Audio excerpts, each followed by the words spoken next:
Find the slope of the line in the graph. And just as a bit of a review, slope is just telling us how steep a line is. And the best way to view it, slope is equal to change in y over change in x, over change in x. And for a constant, this will for a line, this will always be constant. And sometimes you might see it written like this. You might see this triangle. That's a capital delta. That means change in y over change in x. That's just a fancy way of saying change in y over change in x. So let's see what this change in y is for any change in x. So let's start at some point that seems pretty reasonable to read from this table right here, from this graph. So let's see, we're starting here. Let me do it in a more vibrant color. So let's say we start at that point right there.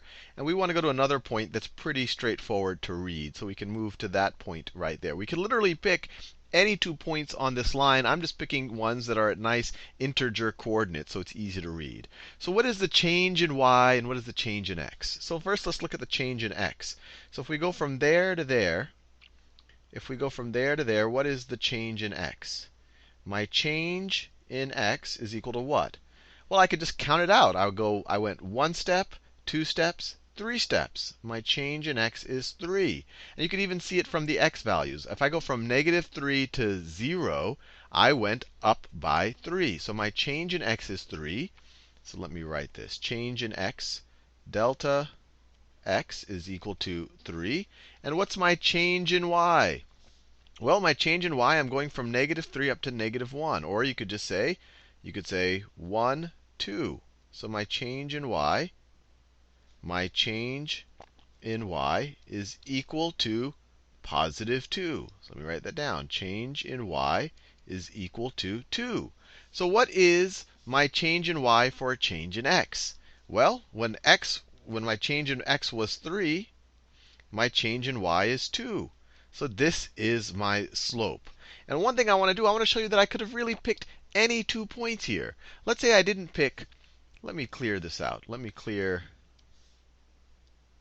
say I didn't pick those 2 points. Let me pick some other points, and I'll even go in a different direction. And I want to show you that you're going to get the same answer.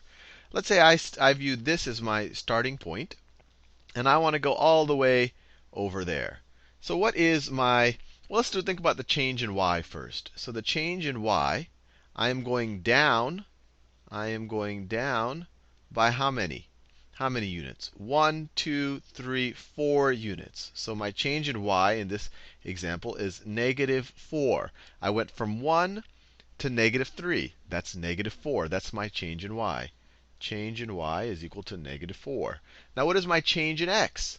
Well, I'm going from this point, or from this x value, all the way, let me do that in a different color, all the way back like this. So I'm going to the left, so it's going to be a negative change in x. And I went 1, 2, 3, 4, 5, 6 units back. So my change in x is equal to -6. Change in x is equal to -6. And you could even see I started at an x is equal to 3, and I went all the way to x is equal to a -3. That's a change of -6. I went 6 to the left, or a change of -6. So what is my change in y over change in x? My change in y over change in x is equal to -4 over -6. The negatives cancel out, and what's 4 over 6? Well, that's just 2 over 3. So it's the same value. You just have to be consistent. If this is my start point, I went down 4, and then I went back 6. -4 over -6. If I viewed this as my starting point, I could say that I went up 4.